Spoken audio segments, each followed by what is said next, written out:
pelajaran inti. Mari kita berdoa terlebih dahulu. Mari kita buka pelajaran kita pada hari ini dengan bacaan Al-Basmalah. Bismillahirrahmanirrahim. Baik anak-anak, sebelum kita memasuki pelajaran inti, ada suatu tujuan pembelajaran dari pembelajaran kita hari ini. Apa tujuan pembelajaran kita hari ini? Yaitu bagaimana cara memahami tata suci bertoharoh dari hadas dan najis. Mungkin sebelumnya kita sudah mempelajari apa itu yang namanya toharoh. Sedangkan kemudian najis sendiri nanti dibagi ada beberapa bagian. Baik, ada yang tidak masuk? Semuanya masuk anak-anak? Masuk semuanya? Masuk. Masih semangat ya? Masih semangat. Oke. Jadi standar kompetensi daripada pembelajaran hari ini adalah yaitu bagaimana kita memahami kejelasan tentang hadas besar dan hadas kecil. Kemudian najis. Dalam pembelajaran ini kita sudah dipelajari atau kita sudah dibiasakan dalam kehidupan sehari-hari kita bagaimana cara kita untuk bersuci agar supaya kita dapat membangun pola hidup yang sehat dan bersih. Sejak dari kecil kita sudah diajari tentang bagaimana cara bersuci. Sebelum tidur kita harus cuci tangan, cuci kaki. Ya, sebelum makan kita harus membersihkan apa? Mencuci tangan. Apalagi ketika kita sedang mau melakukan ibadah. Kita harus suci badan, suci pakaian, dan suci tempat agar supaya sah ibadah kita. Paham semuanya anak-anak? Baik, sekarang kita memasuki pelajaran ini yaitu toharoh. Coba sebelum Pak Warta jelaskan tentang toharoh lebih dalam lagi, ada yang tahu toharoh itu apa? Angkat tangan. Ada yang tahu? Rama mungkin? Toharoh yaitu artinya suci. Ya. Bersuci cukup dengan berwudu atau dengan tayamum. Kenapa tayamum diperbolehkan? Mungkin tidak diperbolehkan bagi orang tersebut untuk bersuci menggunakan air atau sakit atau apa yang tidak diperbolehkan menggunakan air dan diperbolehkan dengan tayamum. Oke anak-anak, di sini toharoh ada bagannya, yaitu ada konsep daripada toharoh. Toharoh sendiri dibagi menjadi dua, yaitu apa anak-anak? Hadas dan najis. Coba ulangi, toharoh dibagi menjadi berapa? Apa saja? Hadas dan najis. Hadas sendiri dibagi menjadi berapa? Dua. Hadas dibagi menjadi berapa? Dua. Yaitu hadas besar dan hadas kecil. Sebelum melanjut ke najis, Bapak akan jelaskan tentang hadas, yaitu hadas besar dan hadas kecil. Hadas kecil cukup bersucinya dengan berwudu atau bertayamum. Sedangkan hadas besar bersucinya yaitu dengan mandi besar. Sebelum mandi harus baca bismillah dengan niat menghilangkan hadas besar. Sekarang sebelum memasuki yang lebih jelas lagi, Bapak akan jelaskan apa itu hadas. Hadas berasal dari bahasa Arab. Hadas sendiri yang artinya menurut Kamus Besar Bahasa Indonesia artinya di mana keadaan yang tidak suci bagi seorang muslim yang mana bisa menghalangi syarat sahnya beribadah. Lalu bagaimana kalau syarat apa kemudian bisa sah dalam beribadah? Harus mandi besar. Bagaimana cara mandi besar? Cara mandi besar yang pertama kali adalah dengan bagaimana cara kita menyiramkan air ke seluruh tubuh dengan merata dengan membaca bismillah. Kalau sebelum kita menyiramkan air kemudian kita menaruh sampo terlebih dahulu lalu kemudian kita ke air, itu tidak sah karena subur. Namanya air yang mustakmal. Jadi air yang bisa kita gunakan di sini adalah air yang mutlak, air yang bersih. Diratakan ke seluruh tubuh, digosok-gosok yang sebelah kanan, lalu berurutan. Sedangkan hadas kecil adalah hadas yang cukup bersucinya dengan berwudu. Sampai di sini anak-anak paham? Paham? Kita lanjutkan ya.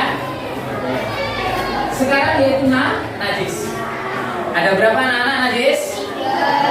Apa saja? Najis dibagi menjadi 3 bagian, yaitu najis mukhaffafah, mutawasithah, dan mughalladah. Atau jelaskan satu persatu. Najis mukhaffafah adalah najis yang sangat ringan. Najis yang sangat ringan. Coba, najis yang sangat apa? Najis yang sangat ringan. Cara bersucinya cukup dengan dipercikkan air atau dengan berwudu. Itu najis mukhaffafah. Sedangkan najis mutawasithah di sini adalah najis sedang. Najis sedang sendiri dibagi menjadi 2. Oke, sekarang anak-anak, sebelum Pak Orto nanti tanya di akhir pembelajaran kita, sekarang coba ditulis. Najis mutawasithah dibagi menjadi 2 bagian. Coba ditulis. Sekarang ditulis. Ayo ditulis. Najis mutawasithah dibagi menjadi 2. Nomor 1 adalah najis hukmiyah. Silakan anak-anak ditulis. Najis mutawasithah dibagi menjadi 2, yaitu najis hukmiyah. Yang nomor 2 adalah najis ainiyah. Yang nomor 2 adalah najis ainiyah. Anak-anak sudah ada yang tahu apa itu najis hukmiyah dan najis ainiyah? Siapa yang tahu? Nanti kalau yang bisa menjawab akan mendapatkan hadiah. Ayo, siapa? Najis ainiyah, najis hukmiyah, tahu perbedaannya? Coba kamu duduk di sana, duduk, jawab. Najis hukmiyah, coba ikuti, didengarkan ya. Najis hukmiyah adalah najis yang tidak nampak, namun diyakini kewujudannya. Dalam Islam dalam hal ini adalah sebuah kotoran yang menempel di badan, yang mana harus dibersihkan karena itu bisa menghalangi syarat sahnya orang beribadah. Paham anak? Apa perlu diulang? Oke. Atau ulang sekali lagi. Najis hukmiyah adalah najis yang tidak nampak, namun diyakini kewujudannya. Dalam hal ini adalah sebuah najis yang menempel di badan yang harus dibersihkan karena akan menghalangi syarat sahnya orang beribadah. Ini adalah najis hukmiyah. Sedangkan najis ainiyah sendiri adalah, ada yang tahu? Oke, dengarkan baik-baik ya. Sedangkan najis ainiyah adalah najis yang nampak dan masih terlihat wujudnya, serta masih terasa baunya dan masih terasa rasanya ketika dirasakan. Najis ini adalah najis seperti air kencing yang masih nampak jelas wujudnya dan rasanya. Ini adalah najis ainiyah, najis yang nampak. Gimana sebelum kita lanjutkan? Sudah paham perbedaan antara najis hukmiyah dan ainiyah? Sudah paham anak-anak? Jawab yang keras. Sudah paham anak-anak? Sudah. Oke. Jadi kita ulangi sekali lagi. Toharo sendiri artinya apa? Bersih. Dibagi menjadi 2 bagian, yaitu hadas besar dan hadas kecil. Dan najis dibagi menjadi 3. Najis mukhaffafah, mutawasithah, dan mughalladah. Lanjut, najis mughalladah adalah najis yang sangat besar. Disebabkan oleh apa anak-anak? Ayo siapa yang tahu najis mughalladah? Air liur air keringat babi. binatang dua ini adalah binatang yang diharamkan dalam agama kita. Makanya kita harus selalu menjaga diri jarak dari dua binatang ini karena ini termasuk adalah najis mughalladh. Coba anak-anak, ada yang tahu bagaimana cara bersuci dari najis mughalladh? Oke. Bersuci dari najis mughalladh yaitu dengan cara menggosok sebanyak 7 kali dengan air dan debu pada tempat yang kena sampai bersih. Tidak boleh dengan hanya sekedar memercikkan air atau berwudu. Ini adalah najis mughalladh. Paham anak-anak? Ngerti semuanya? Oke. Kita lanjut.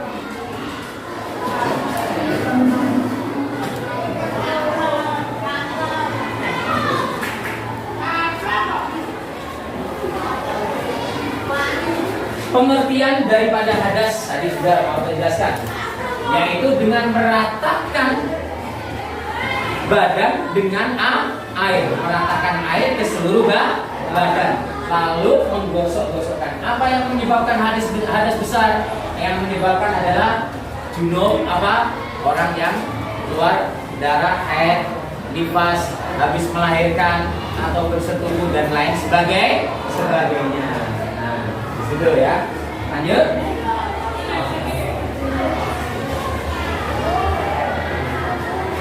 Sunnah mandi. Tadi ada yang namanya mandi wajib dan sekarang ada sunnah mandi. Sunnah mandi yaitu membaca bismillah sebelum mandi, berdoa. Berdoanya apa? Niatnya untuk menghilangkan hadas besar. Lalu kita siramkan air ke seluruh tubuh, menggosok-gosok bagian yang sebelah kanan dan berurutan selesai. Kalau hadas kecil cukup dengan berwudu. Paham sampai sini anak-anak? Oke, kita lanjutkan.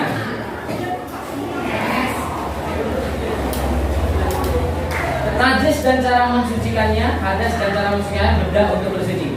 Sekarang kita akan belajar yaitu tentang alat-alat untuk bersuci atau beristinja. Oke, sekarang kita lihat. Ya.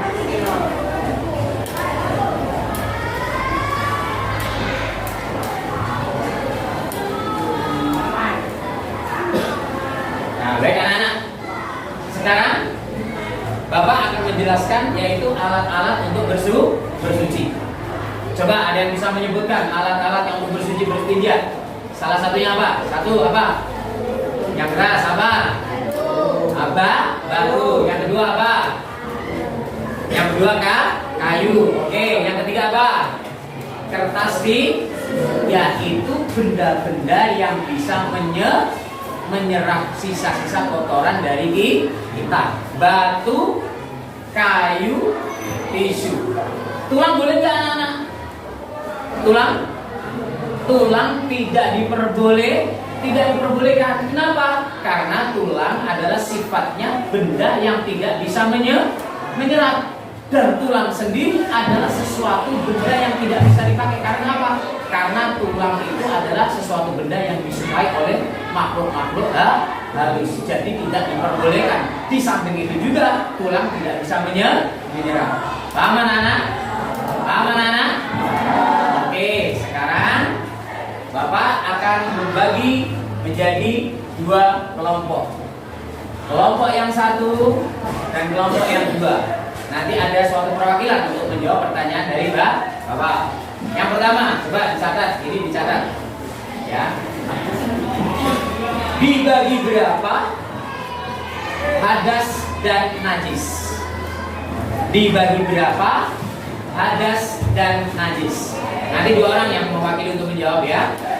Dibagi berapa hadas dan najis? Dibagi berapa hadas dan najis?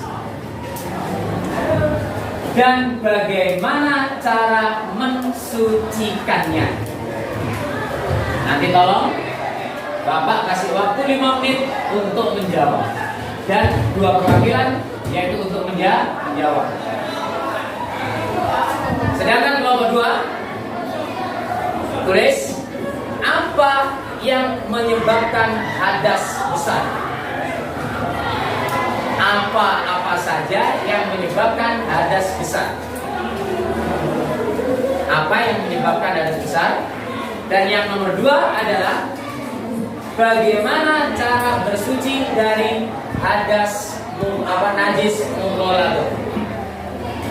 Nomor 1 tadi apa yang menyebabkan hadas besar, dan yang nomor 2 apa yang menyebabkan bagaimana cara bersuci dari najis mughalladh. Oke, sekarang Bapak kasih waktu 3 menit untuk menjawab. Nanti ada perwakilan 1 atau 2 dari kalian kelompok 1 dan kelompok 2 untuk menjawab. Oke, sekarang dikerjakan. Ayo ditulis. Tadi yang kelompok pertama dibagi menjadi berapa toharoh dan bagaimana cara mensucikannya. Yang kelompok 2 adalah apa tadi? Apa yang menyebabkan hadas besar dan bagaimana cara bersuci dari najis mughalladh. Silakan dikerjakan.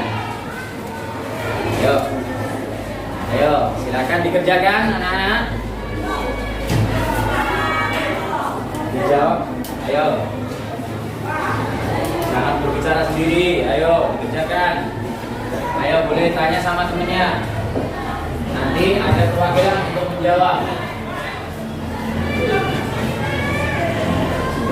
Bisa dihafalkan, diingat-ingat, ya, ingat-ingat. Ayo, sudah selesai menjawabnya? Sudah selesai menjawabnya? Sudah? Baik. Ayo, kelompok 1 siapa yang ingin mewakili untuk menjawab dari pertanyaan tadi? Ayo, siapa? Angkat tangan ya. Sudah selesai? Oke kah? Sudah selesai? Oke, kita anggap sudah selesai ya. Coba kamu ya, jawab yang keras. Ada berapa macam bagian dibagi menjadi berapa toharoh tersebut? 2. Hadas besar dan hadas kecil. Ada berapa najis tersebut? Ada 3. Apa saja? Oke, mari kita sama-sama.